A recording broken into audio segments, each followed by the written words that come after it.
चा एक सशक्त आवाज बनलं असं त्यांनी आपल्या संदेशात म्हटलं आहे.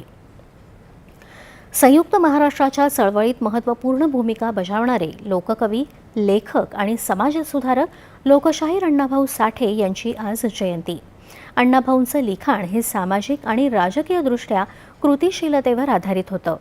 दलित साहित्याचे संस्थापक म्हणून त्यांना श्रेय दिलं जातं.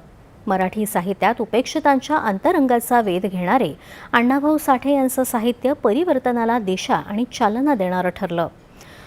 कथा, कादंबरी, लोकनाट्य, पोवाडे, लावणी असे साहित्य प्रकार अण्णाभाऊंनी समर्थपणे हाताळले. त्यांच्या फकीरा या कादंबरीला 1961 मध्ये राज्य सरकारचा सर्वोत्कृष्ट कादंबरीचा पुरस्कार मिळाला होता. त्यांची अनेक पुस्तकं विविध भारतीय भाषा आणि 27 परदेशी भाषांमध्ये भाषांतरित झाली आहेत. महाराष्ट्राच्या एकूणच जडणघडणीत त्यांचं आणि त्यांच्या साहित्याचं महत्त्वपूर्ण योगदान आहे. मुख्यमंत्री देवेंद्र फडणवीस यांनी लोकशाहीर अण्णाभाऊ साठे यांना त्यांच्या जयंतीनिमित्त आदरांजली वाहिली आहे. राज्यातील अनेक भागात मुसळधार पावसाने